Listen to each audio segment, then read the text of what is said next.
kind of get public notice. They notify everybody, I think within a half-mile area of the site. But obviously, the smell can drift quite a bit further than that. And there might be a public information meeting, but that's actually fairly rare. Here's what it doesn't consider. It doesn't consider whether land use or siting decisions are appropriate. It doesn't regulate odors or air emissions at all. So if you have a problem with the smell, you have no recourse in Indiana law.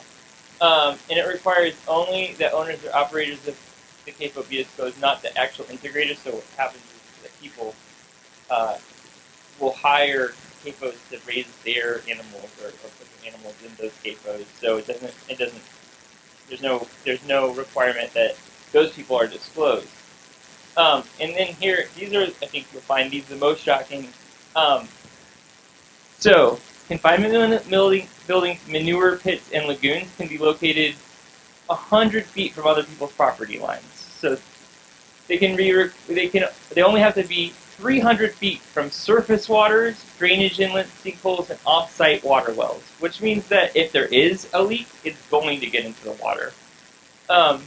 It only has to be 400 feet from adjacent homes or buildings, so you could be within a football field distance of that giant facility I showed you at the beginning.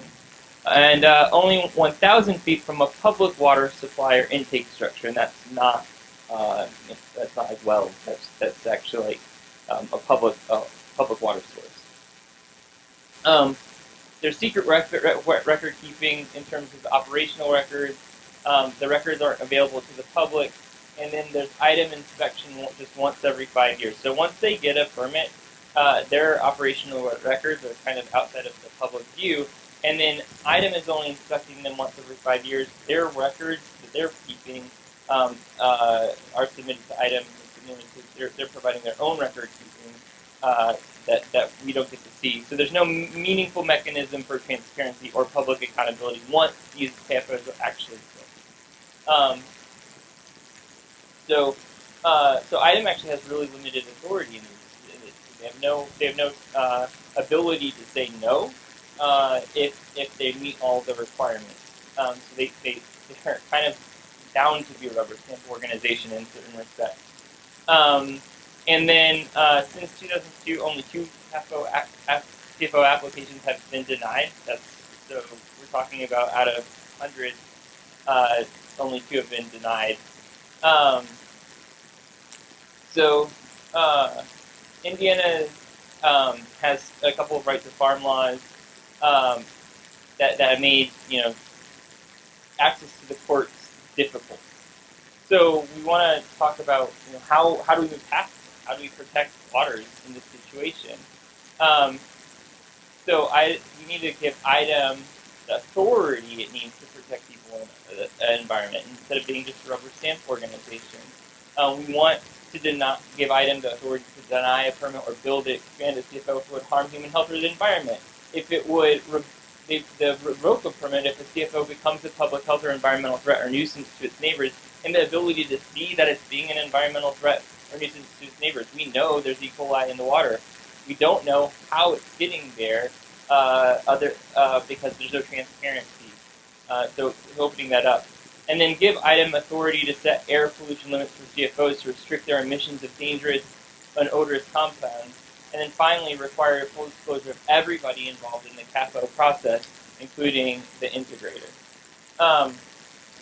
Finally, we want to impose the same public notice and commenting requirements for CFO permits as required under the CWA and the Clean Water Act and Clean Air Act for other industries, which would require IDEM to consider and respond to public concerns in its decision-making.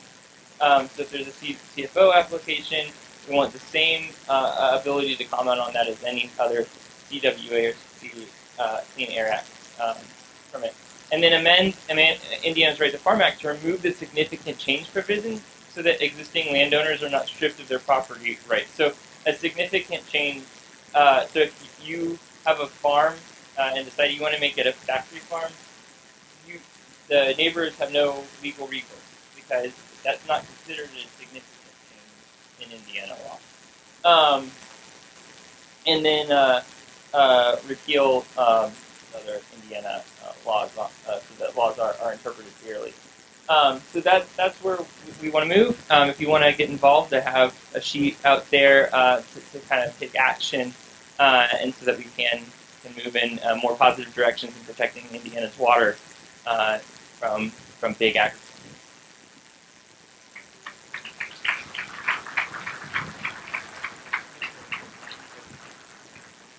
And let's now welcome Julie Keller from DU, who's going to talk to us about waterway monitoring.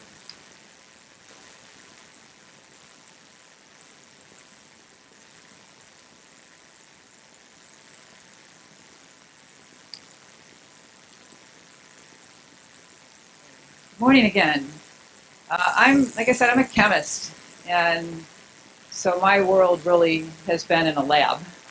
I've slowly been pulled into the water quality world because, like many of you here, I love the Great Lakes and recognized how little monitoring takes place in this area in the state of Indiana.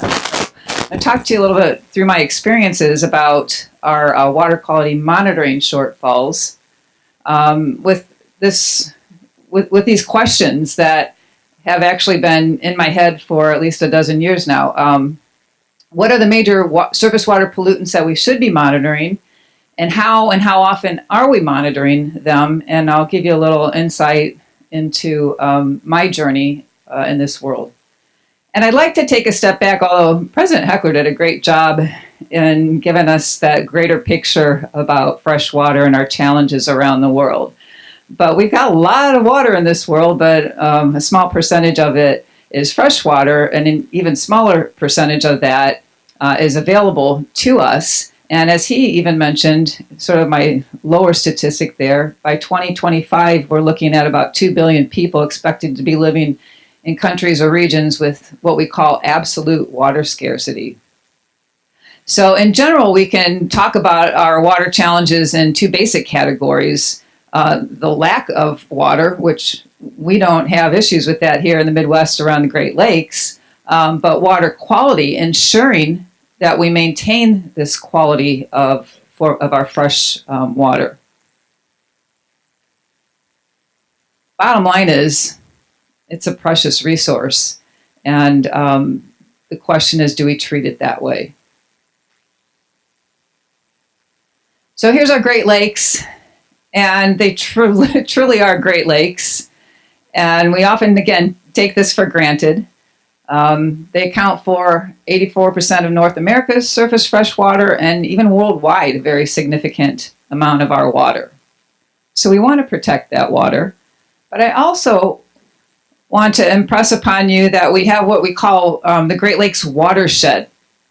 So in these areas in green, this is the land that drains into the Great Lakes. So anything that happens on that land can end up in the local waterways there, and that water then gets carried into the Great Lakes. So our fresh water is not just about looking at what's happening only in the water, but around us as well. So all that pollution can flow from creeks, streams, rivers to the lakes. Our air pollution, raining out pollutants happens, so that can fall directly into our lakes or again into the watershed that leads to our Great Lakes. So it's a bigger picture than just the water bodies themselves, as pointed out in Aaron's talk too. So this is from a chemist's perspective. Notice I got the biological contaminants last here. So from a chemist's perspective, some of the things, the way we can categorize, what are the pollutants of concern? So pesticides and nutrients are used to a large extent in agriculture, but excuse me, but an awful lot of them are used. We have sort of this obsession, especially in this country, for beautiful green grass. I live around people like that. I think they're annoyed by me because I'm not. So there's a lot of people using lots of nutrients, lots of herbicides to ensure that their grass is green as the next door neighbor's grass. We also use lots of pesticides to control pests, to make sure our plants are doing well. This is all fine and dandy, but everybody can use as much as they want. Pharmaceuticals. if you look at the rise in the sales of pharmaceuticals over the last couple decades, it's been quite impressive. So those don't stay within our bodies. In fact, usually a small percentage is actually metabolized and much of it gets passed through our bodies. So these definitely have become a pollution of concern to our waterways. Toxic metals.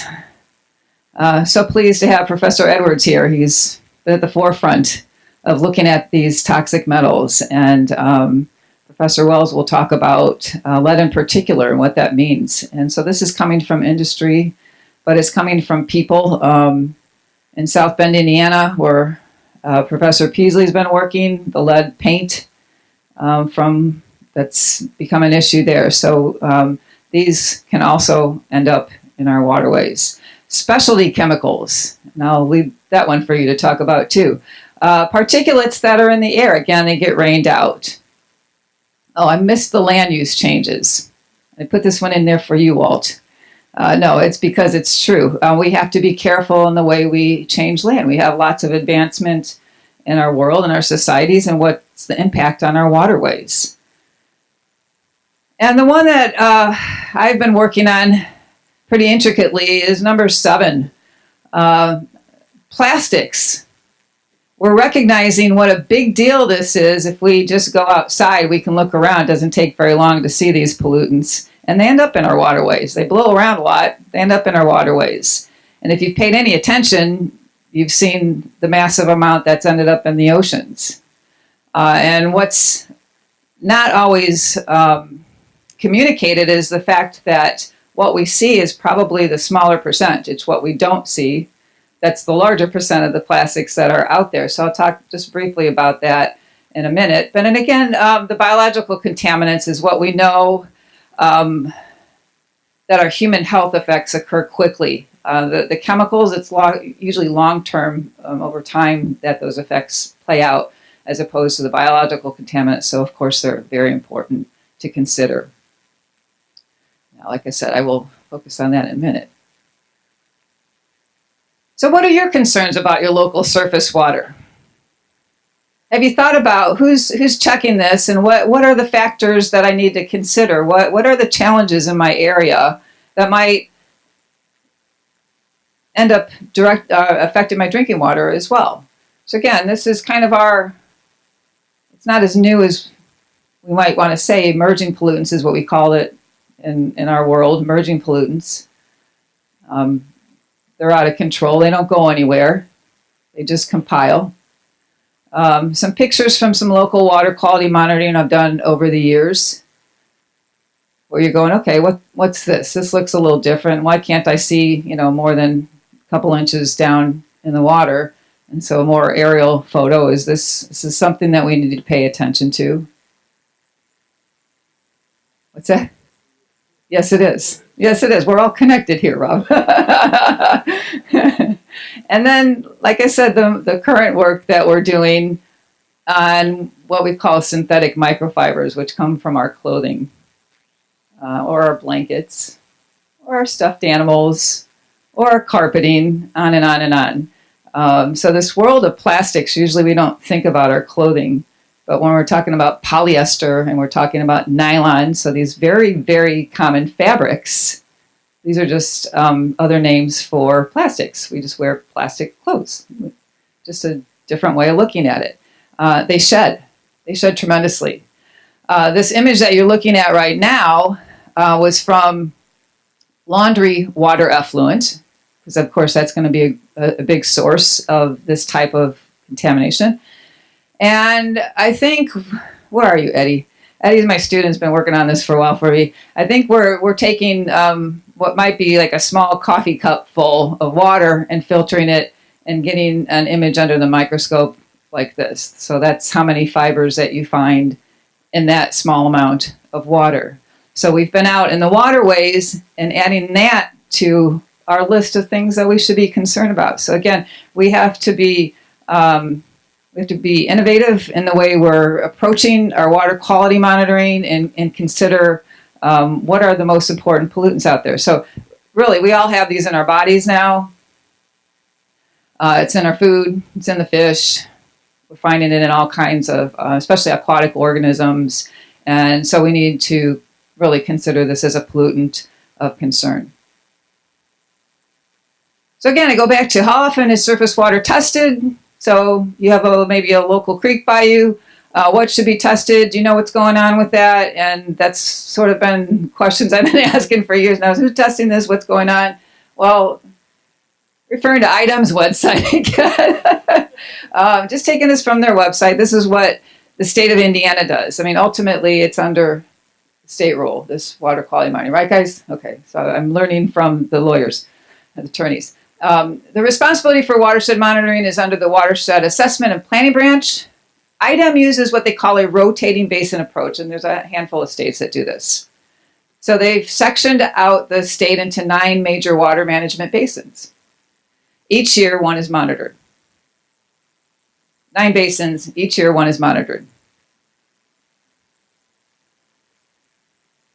So I ask everybody, you know, just from your own perspective, is it satisfactory to monitor a watershed, the surface water, once every 9 years? And I've yet to find somebody who goes, yeah, that's just great. But I think this is what you have to do when you don't have resources. You have to find a way to do something when you don't have the resources. So that's up to the people to say, you know what, we really want to protect our waterways better. You know, we're the ones who elect officials to make these decisions on our behalf. If you think this is not satisfactory, this is something we as a population of people need to talk about more. So what's required for effective, scientifically rigorous water quality monitoring? I've been searching through those who have this as their main focus of their work. Came across a USGS, United States Geological Survey 2006 document, which just spoke to me wonderfully. And in their perspective on water quality monitoring assessment, they said there is a documented inadequacy of current water quality monitoring efforts around the United States. Okay, so from their assessment, and this again was in 2006, I don't think things have gotten better. And in their document, we need science-based approaches. We have to be able to recognize the science. What's the science telling us about our challenges? What do we need to be monitoring, quantifying?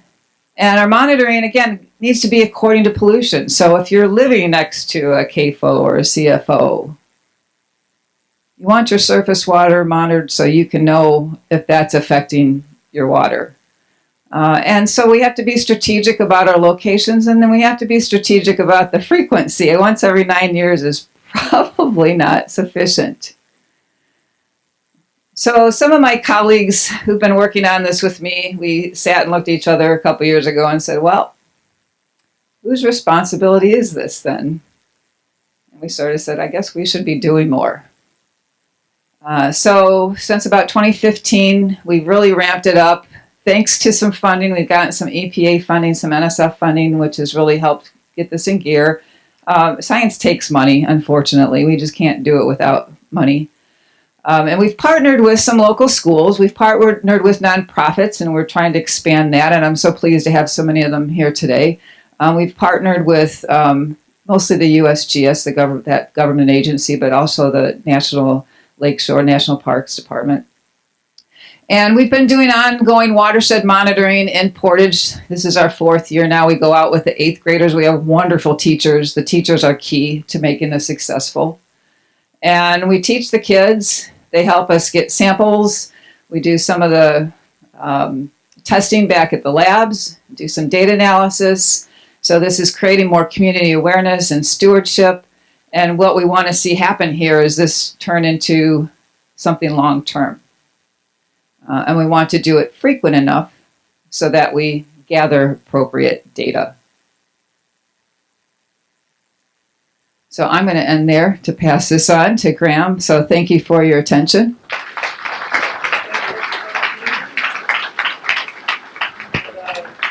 Let's all welcome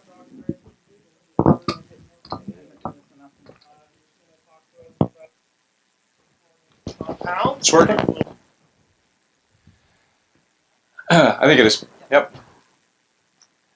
All right, so now you've had an exciting morning full of optimistic news and enthusiasm and hope. I'm going to add to it. Yes, I'm not invited to many parties anymore, so I take every invitation I can get because I generally am. My public relations people call me the downer. I'm not invited because I keep on talking about pollutants of concern that are getting more and more prevalent, and people don't seem to notice.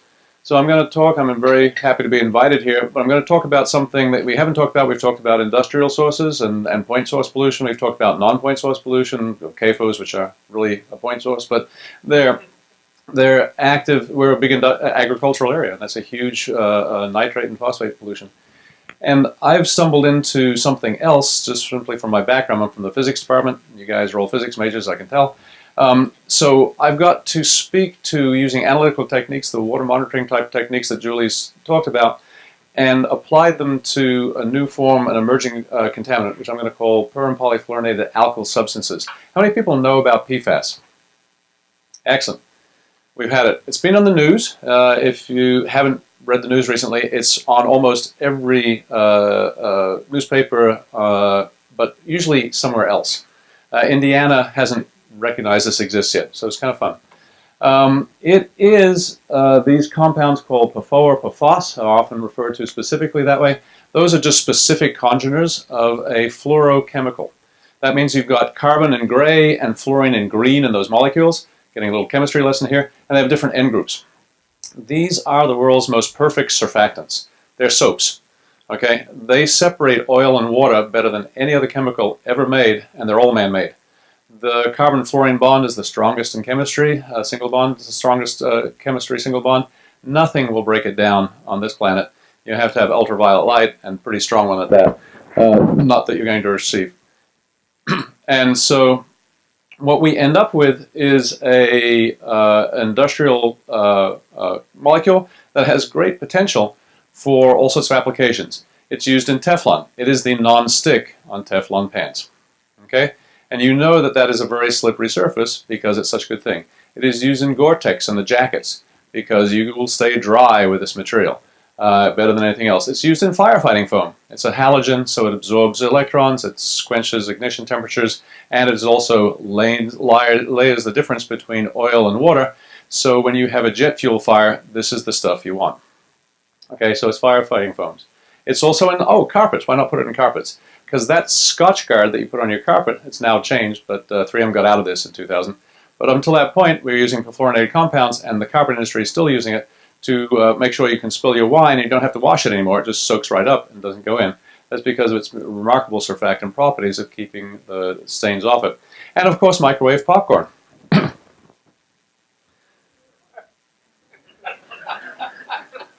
You guys awake? Okay, good.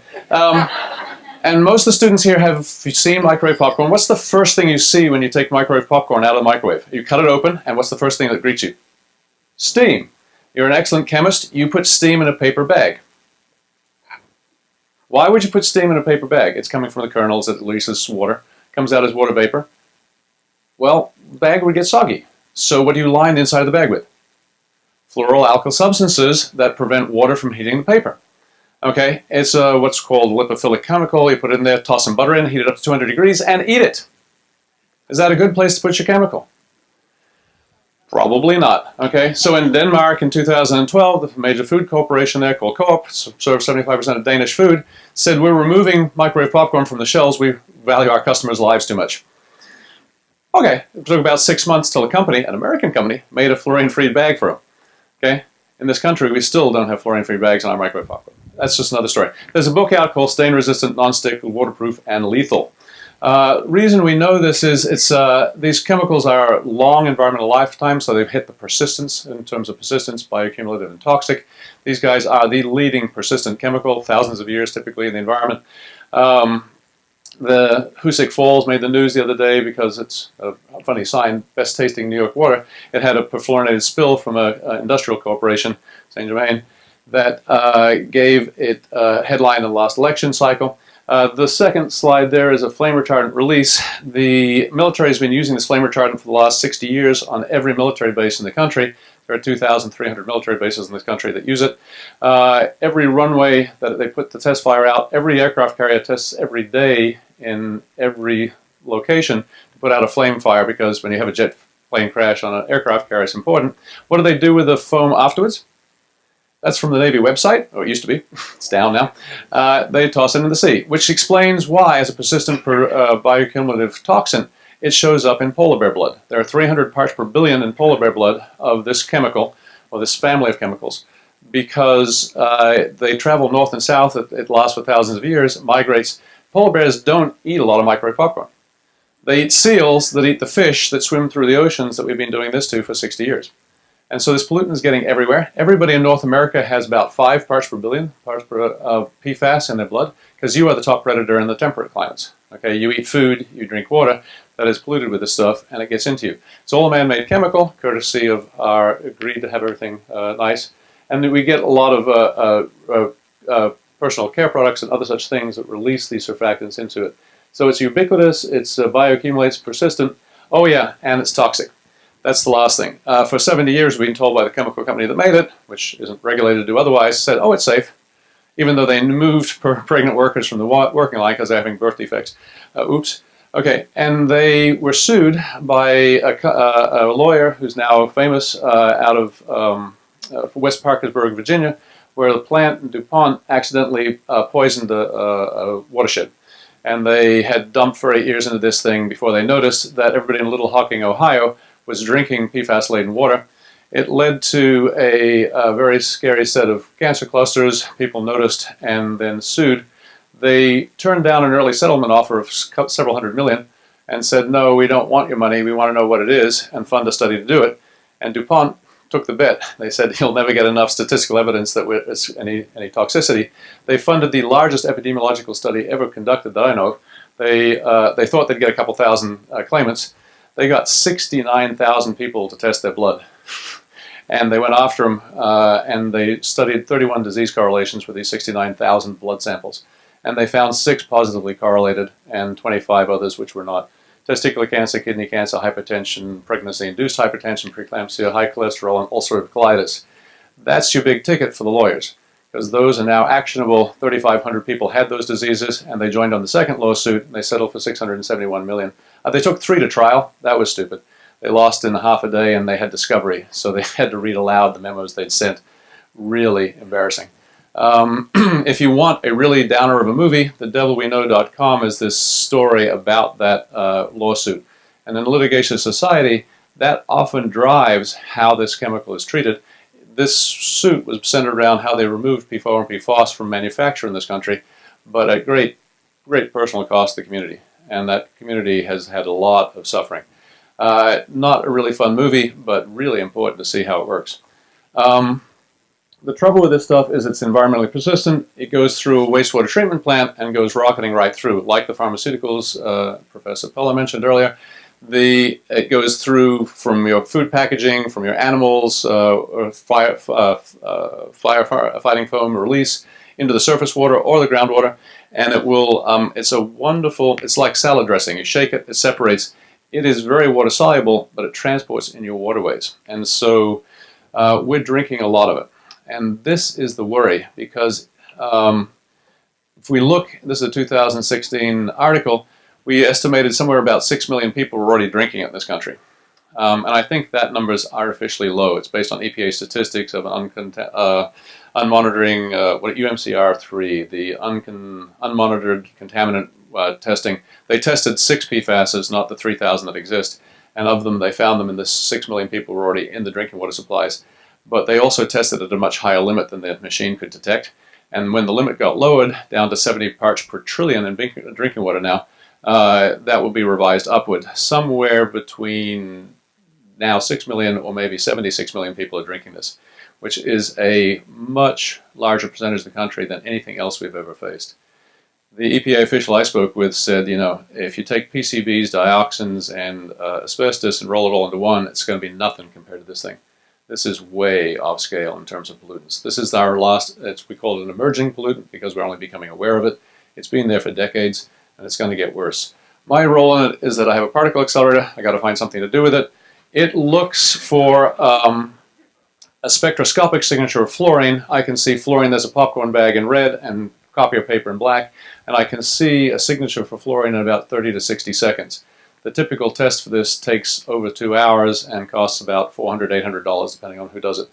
I can do this for 25 bucks if I try. I charge the Navy 50. And we can get a fluorine signature. It doesn't tell you which chemical it is, it just tells that it's present, and most fluorine is not natural, so it's pretty easy to find. I find myself writing policy statements now as opposed to science papers, but I do both. And I'm going to try and give you a glimmer of what you can do, because as Julie evidenced, you can do something with the community. And our community in this case is global, because this stuff is everywhere. So here's what we did. We published a paper because my students, playing with the accelerator, also were eating lunch, and they took the Jimmy John's wrapper and stuck it in the beam. Hey, it's fluorinated.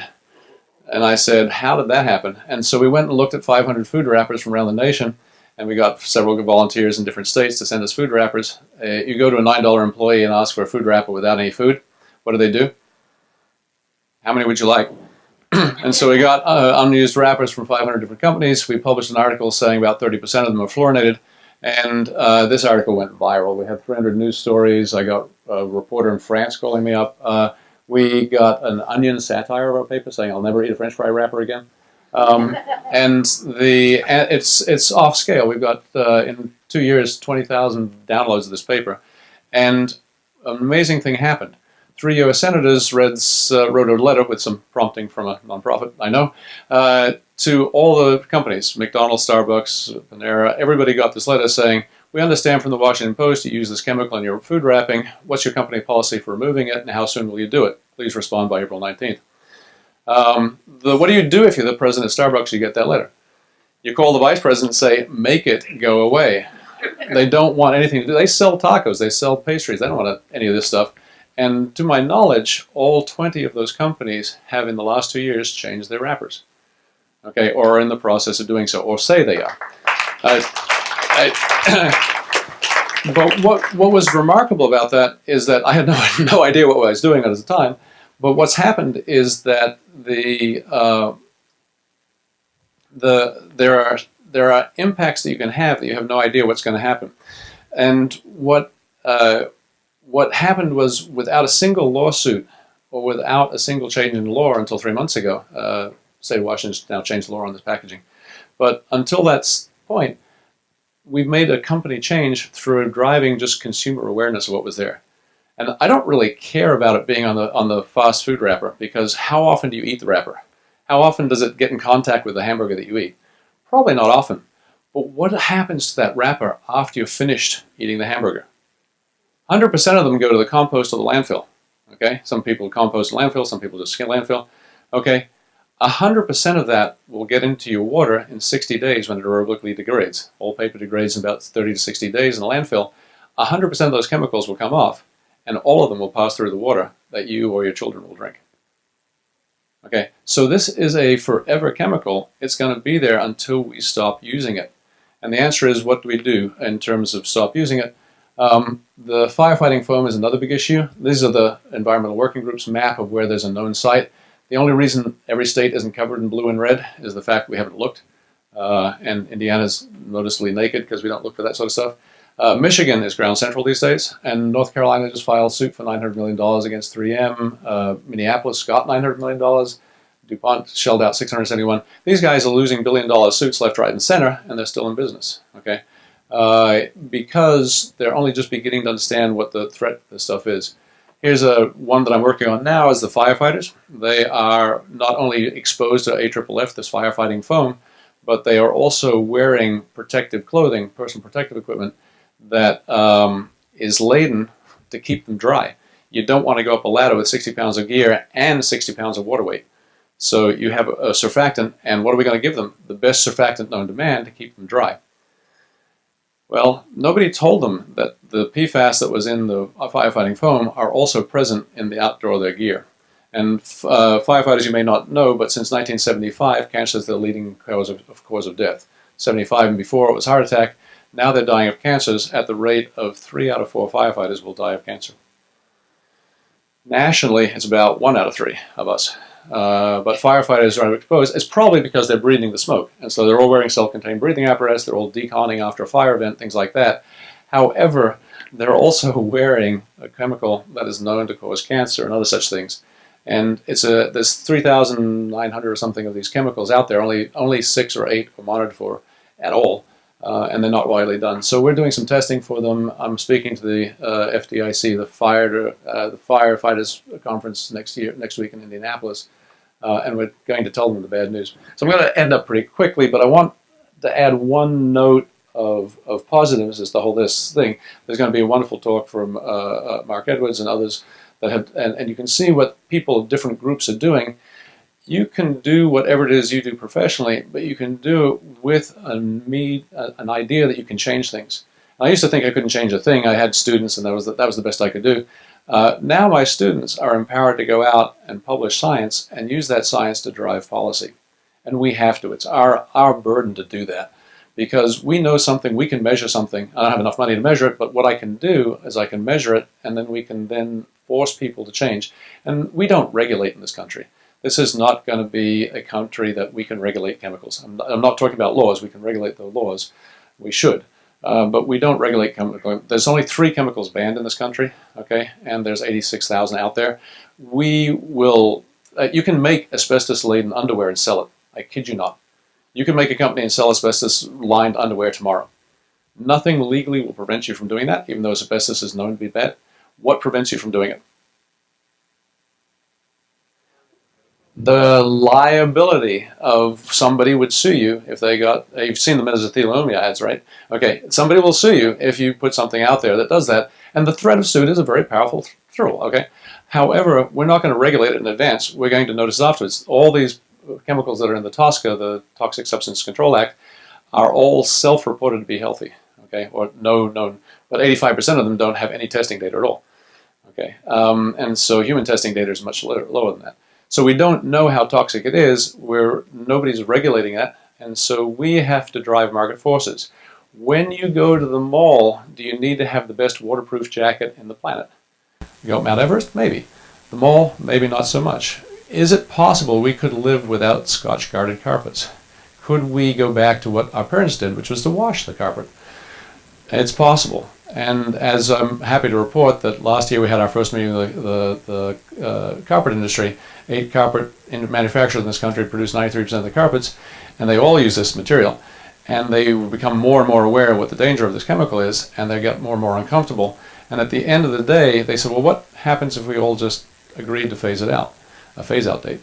And I'm happy to report a year later, they went back and they're talking about implementing a phase-out date in the next 5 years to remove it from all carpets. That would be remarkable if it happened, but I don't know. It's, they're doing it because most companies do the right thing. They're people like us. They have children, and they just had no knowledge of this. Nobody told them that was going to be a probability. And now that they see it, there's threat of lawsuits, surely, but there's also just doing the right thing. And 9 out of 10 companies will do the right thing, just like your friends. 9 out of 10 of them you trust. One of them you're not so sure. And so this is the same sort of thing you'll find with companies. They mostly do the right thing if brought to task and held to accountable. So that's what we do. Science can drive policy. PFAS is something you want to be aware of. It's going to be in the newspaper more and more. Indiana hasn't looked for it. I bet you if there's any military bases here, whoops, there are 6 of them. If there are any landfills here, whoops, there are thousands of them. If there's any consumer products here, we've got personal care products, we've got all sorts of other things. Industrial uses of it are high in lots of areas. And we're going to talk about it. Most of the chemicals are good. I'm not after chemical industries, except one of them. And some are not. Thank you very much for your attention. Emails on the bottom.